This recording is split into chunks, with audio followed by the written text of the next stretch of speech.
ఇందిరాగాంధీ రాజకీయాన్ని ఛాలెంజ్ చేసినటువంటి ఎన్టీ రామారావు, ఆ ఎన్టీ రామారావుకు భయపెట్టేటటువంటి రాజకీయం చేసింది ఈ దేశంలో ఉన్నట్టు, ఈ రాష్ట్రంలో ఉన్నట్టు మాలమాదిగలు. ఇక్కడనే మీకు అర్థమవుతుంది మేము ఎందుకు వ్యతిరేకిస్తున్నాము. దాని తర్వాత రిజర్వేషన్లో నేనేమంటున్నా, వ్యతిరేకించడం కాదు, నేను స్పష్టంగా మీరు తీసుకొస్తున్న తీరే కరెక్ట్ అనుకుంటే. నేను ఒకటి అడుగుతా అన్న, ఇప్పుడు వర్గీకరణ వల్ల ఏం జరుగుతుంది అంటే ఎవరి వాటా అల్లకు ఉంటుంది, ఎవరికి కావాల్సిన అవకాశాలు వారికి దక్కుతాయి. దానివల్ల ఐకమత్యాన్ని ఎందుకు కోల్పోతామని ఫీల్ అవుతారు మీరు? 100% దేశవ్యాప్తంగా బాబాసాహెబ్ అంబేద్కర్ గారు 17th and 18th September 1949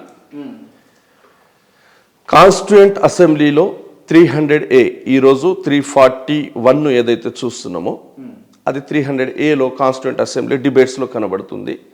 17th, 18th September ఈ డేట్ గుర్తుపెట్టుకోండి. ఓకే.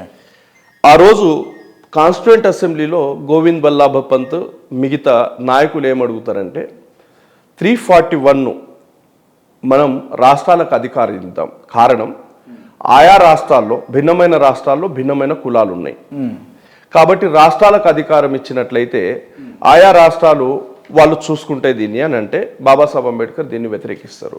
ఏమంటారంటే రాష్ట్రాలకు అధికారం ఇచ్చినట్లయితే రానున్న కాలంలో రాజకీయ పార్టీలు వాళ్ళ అవసరానికి తగ్గట్టు ఆర్టికల్ 341ను టింకరింగ్ చేసే అవకాశాలు ఎక్కువగా ఉన్నాయి అంటారు.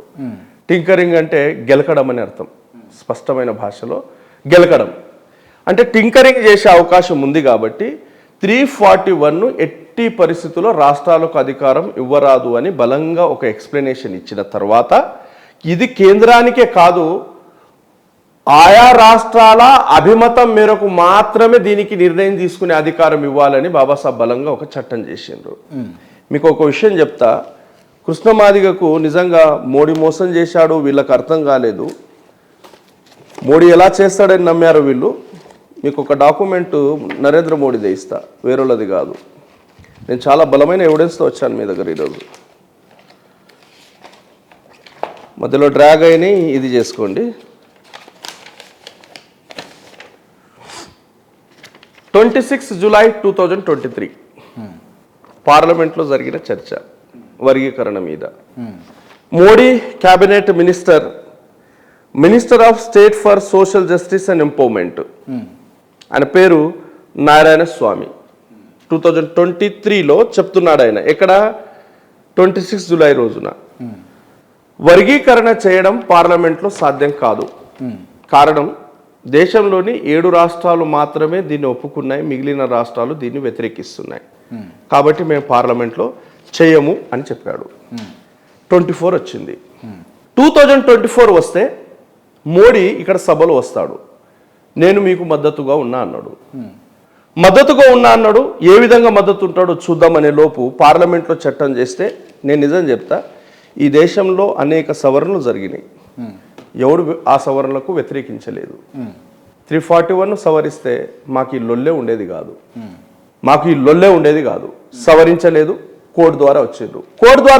సరే, ఏదైనా కులాలకు న్యాయం చేస్తుందా అంటే క్రాంతి గారు చాలా స్పష్టంగా చెప్పండి.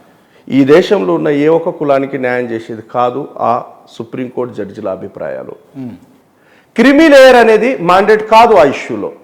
క్రిమి లేయర్ చేయాలని ఒక ప్రస్తావన తీసుకొచ్చిండ్రు. క్రిమి లేయర్ ఎక్కడ చేస్తారు? రిజర్వేషన్ అనేది ఎకనామిక్ క్రైటీరియా మీద ఆధారపడి ఉన్నట్లయితే చేయవచ్చు.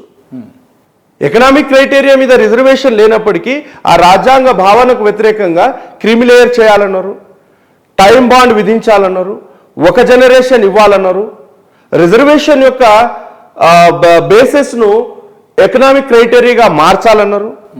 దాని తర్వాత రిజర్వేషన్ మూలంగా కులాలు బలపడుతున్నాయి, ఎన్సెట్ ఇండియాలో కులాలు లేవు, వర్ణాశ్రమ ధర్మం ఉంది. భగవద్గీతలో శ్రీకృష్ణుడు ఈ శ్లోకంలో వర్ణాశ్రమ ధర్మం నేనే స్థాపించిన అని చెప్పిండు. దీని ప్రకారం మనం చేయగలగాలి అని ఈ విధంగా ఆ రిజర్వేషన్ల మీద ఒక దాడి జరుగుతుంది. రైట్. బాబాసాహెబ్ అంబేద్కరే కదా 10 సంవత్సరాలే ఈ రిజర్వేషన్లు కూడా, దాని తర్వాత ఒకవేళ సమానత్వం వస్తే తొలగించవచ్చు అని చెప్పేసి రాయలేదంటారా? పొలిటికల్ రిజర్వేషన్ ఏదైతే ఉందో దానికి కాల పరిమితి ఉంది. మీకు సర్వీసెస్లో వచ్చేటటువంటి రిజర్వేషన్ ఫస్ట్ టైం ఏడొచ్చిందంటే 1942లో బాబాసాహెబ్ అంబేద్కర్ గారు లేబర్ మినిస్టర్గా ఉన్నప్పుడు.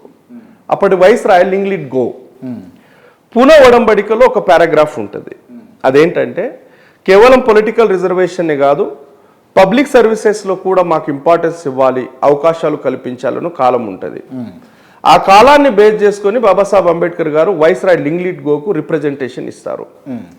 మాకు ఖచ్చితంగా పబ్లిక్ సర్వీసెస్లో అవకాశాలు కావాలి అని.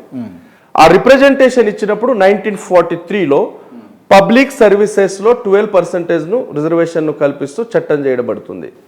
ఫస్ట్ టైం రాజ్యాంగం కంటే ముందు వైస్రాయ్ లింగ్లిట్ గో ప్రమేయం మేరకు బాబాసాహెబ్ అంబేద్కర్ గారు ఇచ్చిన రిప్రజెంటేషన్ మేరకు 1943లో ఫస్ట్ టైం పబ్లిక్ సర్వీస్లో రిజర్వేషన్ వచ్చింది.